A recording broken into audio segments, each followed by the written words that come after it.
नमस्कार, मैं पंकज प्रसून। दोस्तों, क्या आप इस बात की कल्पना भी कर सकते हैं कि संसद भवन के अंदर वंदे मातरम कहना मना है?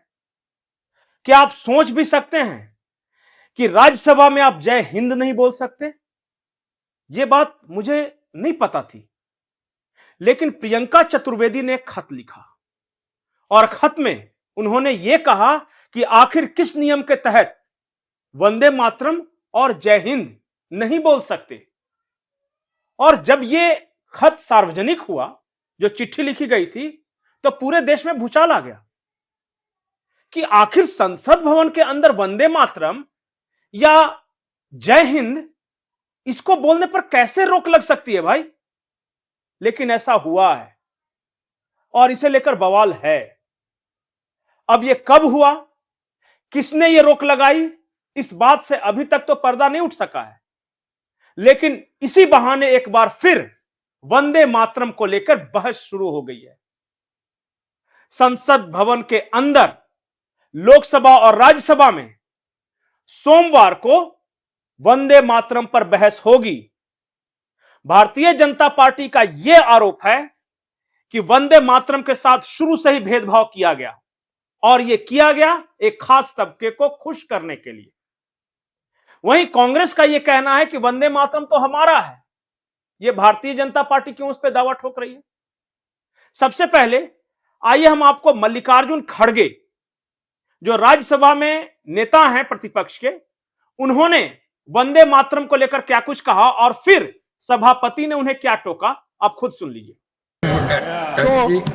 No, sir, you know, because you are hardcore leader and you know very well, Vande Mataram comes from us, not from them.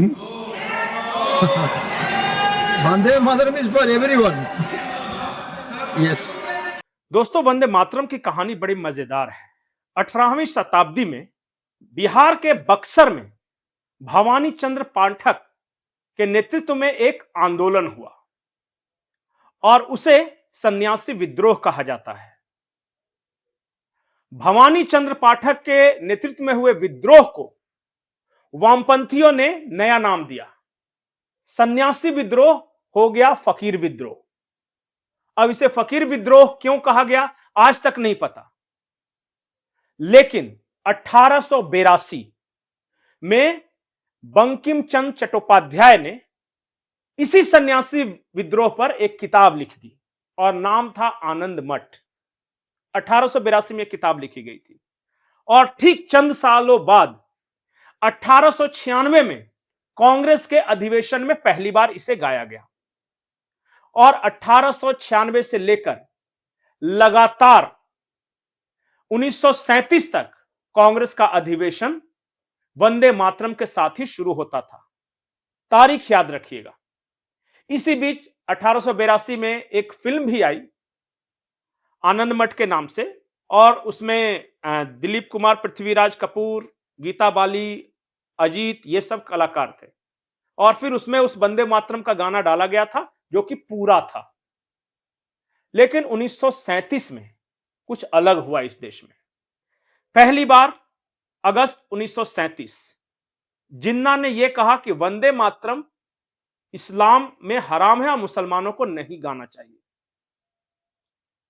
उनका आरोप यह था कि इसमें भारत माता को एक देवी या मां के रूप में पूजना है और कुछ लाइनें ऐसी हैं जो बूत परस्ती को बढ़ावा देती है। यह 1937 में हो रहा है सब। उसके बाद एक कमिटी बनाई जवाहरलाल नेहरू की अध्यक्षता में। अब आया अक्टूबर 1937, उसी साल जवाहरलाल नेहरू ने सिफारिश की कि वंदे मातरम के कुछ स्टेंजा देश के सेकुलर क्रेडेंशियल्स के खिलाफ हैं और इससे किसी खास धर्म या किसी खास मजहब की तरफ झुकाव की बू आती है। जाहिर तौर पे वो धर्म जिधर इनको झुकाव की बू आ रही थी वो हिंदू धर्म था। तो जो नवंबर 1937 में जो कांग्रेस का अधिवेशन हुआ उसमें स्टेंजा हटा दिया गया और आधा अधूरा वंदे मातरम गाया गया और यह सारा का सारा नेहरू के कहने पर हुआ था। और सबसे मजेदार तथ्य तो यह है कि सरदार वल्लभ भाई पटेल, राजेंद्र प्रसाद आदि ने विरोध किया था कि हम अधूरा वंदे मातरम क्यों गाएं। प्रधानमंत्री नरेंद्र मोदी ने उसी विषय को छेड़ा और फिर मोदी जी और योगी जी इस पर क्या कह रहे हैं वंदे मातरम पर, सुनिए जरा।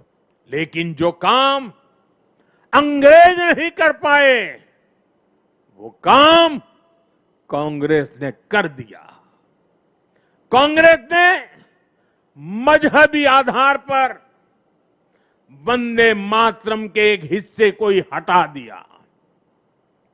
यानी कांग्रेस ने समाज को भी बांटा और अंग्रेजों के एजेंडे को भी आगे बढ़ाया।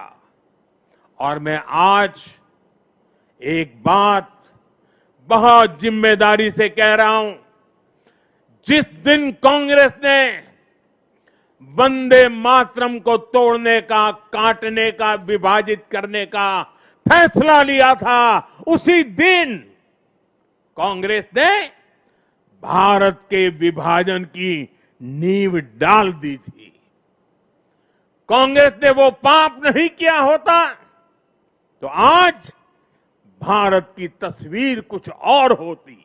राष्ट्र सुरक्षित है तो हम भी सुरक्षित हैं। राष्ट्र एक है तो हम भी एक हैं।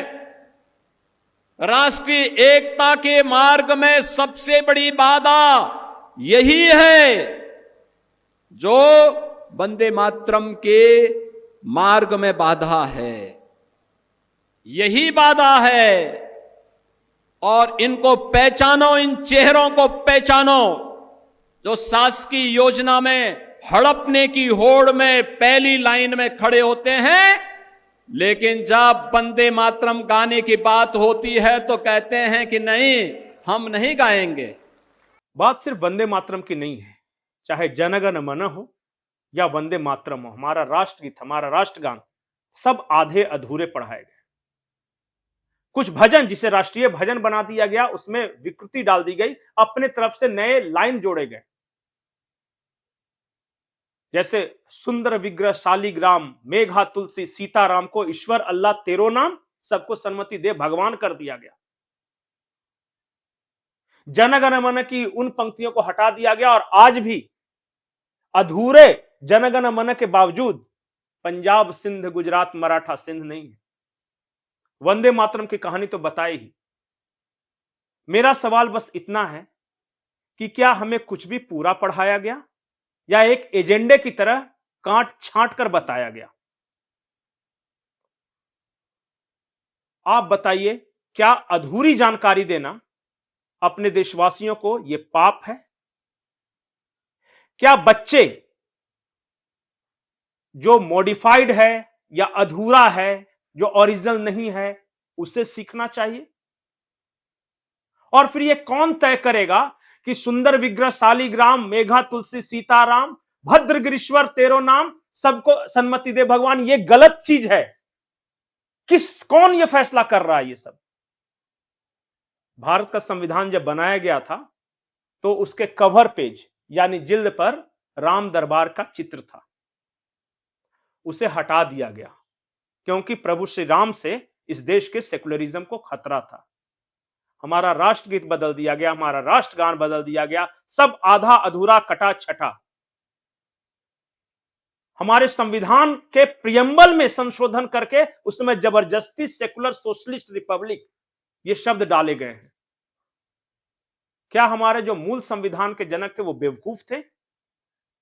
जब उन्होंने कहा कि मूल भावनाओं को नहीं छेड़ा जा सकता, तो फिर कैसे छेड़ा गया? इस देश के साथ धोखा हुआ है और उस धोखे को बदलने का वक्त है। अब इसे हमारी अगली पीढ़ी बदलेगी या कोई उससे इंटेलिजेंट पीढ़ी आएगी वो बदलेगी, ये फैसला आपको करना है। आपको हमारा यह वीडियो कैसा लगा कमेंट सेक्शन में जरूर बताएं। नमस्कार।